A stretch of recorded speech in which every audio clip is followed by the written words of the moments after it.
Dr. Shubhang Aggarwal, especially. We were doing a demo on a non-arthritic cadaveric knee. In that, the MA planning screen showed there is lot of tightness on the medial side. Non-arthritic cadaveric knee, MA planning showed there is lot of tightness on the medial side. Then I was really curious about other alignment philosophies and kinematic alignment, and then I read lot of content about content by Dr. Stephen Howell and Dr. Pascal Ventitoli, and they cleared many of my queries through this PES WhatsApp group also. Dr. Stephen Howell started KA in 2006, and Dr. Pascal Ventitoli suggested a restricted kinematic alignment in around 2010. So mechanical alignment has worked really well from last 40 years, and it was doing justice because of early implant designs, simple instrumentation. It was systematic, it is systematic, and I should not say was, it is systematic and it is reproducible. So the main goal of MA is that neutral bone cuts and equalizing all the flexion, extension and medial lateral gaps. And it has shown good 25 years. Dr. Passi, can you just wait 1 minute? I think we've lost the signal. Let them just fix the wire. And if we can have the slide again, please. So it has showed a good 25-year survival rate also. But still we all know that there are some patients in which the X-rays look perfectly fine, and we are not able to find out the solution why patient is having so much of pain. Not only this 20% dissatisfaction rate, but otherwise the forgotten joint score is even less than that. So then I was curious about these alternate alignment philosophies, and the only one, kinematic alignment, is actually truly personalized alignment philosophy, which restores the native LDFA and MPTA of that particular patient. So this study shows that success of TK depends upon recreating the articular surfaces, the native soft tissue laxities, and the gait parameters. And there are so many studies which favor reproducing the native knee kinematics will give us better patient-related outcome measures and better forgotten joint score. So how does a native knee feel? The collateral ligaments are not isometric, and there is high individual variability. Women are more lax than men. MC and LCL both are lax in flexion than extension, and LCL is even more lax than MCL in flexion, so it is a kind of a trapezoidal gap in flexion. This study shows the same thing, that if you apply equal amount of varus and valgus stress from extension to flexion, the ligaments are going lax, and LCL lateral ligaments are more lax than the medial ones. So basically the extension gap is rectangular and flexion gap is trapezoidal, which is very obvious when you do arthroscopy. The lateral joint opening is more than the medial one.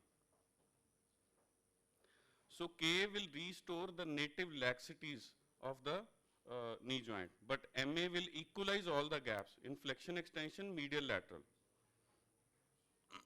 How often does this was about the soft tissue part. How often does mechanical alignment change the native femoral and tibial joint line?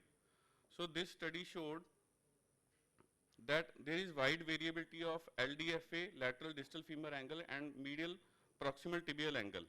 And 84% of times you are changing the LDFA in MA technique, and 70% of times you are changing the MPTA in MA technique. But in KA technique, you are restoring the LDFA and MPTA in 100% of patients. So what is the definition of kinematic alignment? Basically, there are three kinematic axes in the distal femur. One is the axis around which the tibia flexes and extends. Second is the axis around which the patella goes up and down. And third is the axis on which the internal and external rotation happens. The medial pivoting of the knee happens. So when you resurface the femur, then actually you restore all these three axes in the distal femur. How do you know that pre-arthritic knee, LDFA and MPTA intraoperatively? Basically, the joint line is parallel to these two axes, on which the tibia flexes and extends, and on which the patella goes ups and down, and it is perpendicular to the third axis, which is the medial pivoting movement. So when you recreate this distal surface on the femur, then you will recreate all these three axes also. So how do you know that? You know that 2 mm of cartilage is gone in the worn part. So you compensate for that 2 mm and you cut the cartilage and bone equal to the implant thickness. If the implant thickness is 9 millimeter, then from the medial side in the varus knee, you cut 7 mm and you put 9 mm of implant, and lateral side distally you cut 9 mm and you put 9 mm implant. Posteriorly, medial and lateral both you cut 9 mm and put 9 mm implant. So this will actually exactly resurface the femur and restore the 3 kinematic axes in the distal femur. And same way in tibia, laterally you cut 9 mm for the 9 mm implant and medially you compensate for the cartilage wear. This kinematic alignment will restore native hip knee ankle axis, native joint line and native Q angle of that patient. Mechanical axis will change all these 3. We can see that this is the HK axis of this patient, this is the Q angle and this is the native joint line. MA will change all these 3. But if you do kinematic axis, then you restore the native HK axis, native Q angle and native joint line also. If you do MA, then you are cutting less on the lateral side distal femur, which will overstuff the lateral soft tissue retinaculum and it will impair the flexion. There will be some tightness kind of feeling on the lateral side. K will restore all the laxities of the native knee except anteriorly at 30 degree.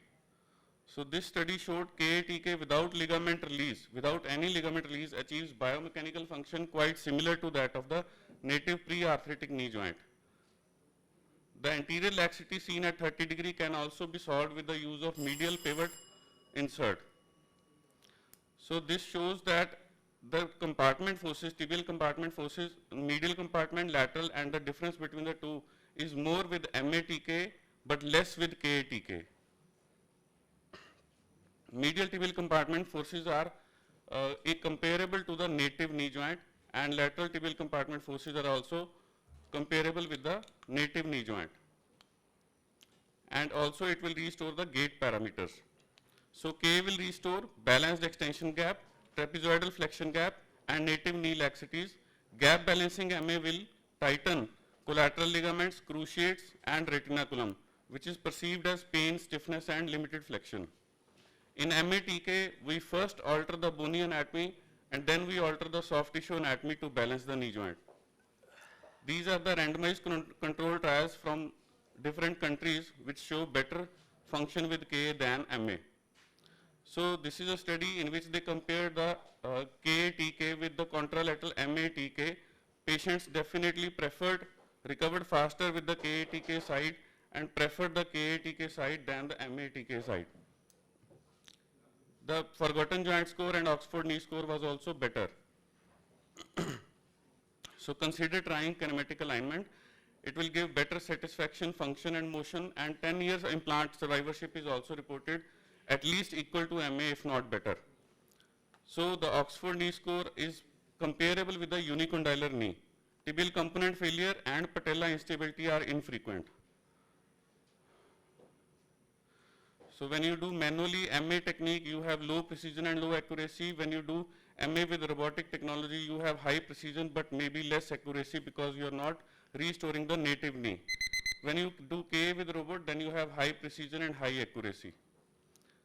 So my journey of K started when we did this Cori demo I was saying. But I was very anxious that planning varus in tibia more than 2 to 3 degree may lead to tibial component failure. HK varus more than 4 to 5 degree, patient might complain about the bowed leg. Doing internal rotation in the femur, patella maltracking might happen. So these were my apprehensions also. So then answer came with restricted kinematic axis. I started with restricted kinematic axis in which the boundary of hip knee ankle axis is 3 degree varus valgus and joint femur and tibial component varus valgus restriction is 5 degree, and it will restore the native knee laxities. And it makes sense because this study shows that most of the LDFA is less than 5 degree and most of the MPTA is also less than 5 degree. Femur is the leader of joint kinematics, that is why you resurface the femur first.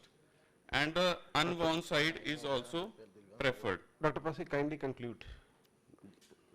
Yes, sir. So when we do KA, it is a simple resurfacing technique. In mid-vastus approach, you are preserving your quadriceps tendon also. If you do CR knee, then you are preserving PCL also. If you are doing KA, then you are preserving the MCL also. Only ACL is cut. So this is one example of the patient. This is moderate varus deformity in this patient. So if you plan MA cut, it will be something like this, and it will be too much of tightness on the medial side. If you plan the KA cut, then only removing these osteophytes will balance the knee. This is a MA planning screen with 0 varus valgus of the femoral and tibial component, and there is so much of tightness medially. If you plan KA, then you cut 9, 7, 11, 9 posteriorly, because this is a size 7 femur which has posterior condyle thickness of implant thickness of 11 mm. And if you resurface this, then you restore all these 3 axes on the distal femur. Tibial cut, you take 9 and 7, not from the tibial defect side, but just medial to the medial tibial spine, and all the soft tissue is still intact. Still the planning screen will show proper balancing with resurfacing of the distal femur, 9, 7 and 11, 9 cuts, and 6 degree varus in the tibia. Dr. Passi, please be a little. Just last, sir. So this is how we resurface, and this is how the X-ray looks in this patient, 6 degree varus in tibia. Without any soft tissue release, you get this function at 2 weeks post-operative. See the amount of flexion while he is cycling.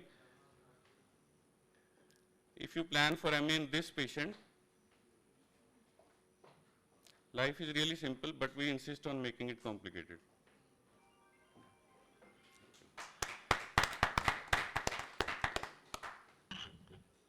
Any questions?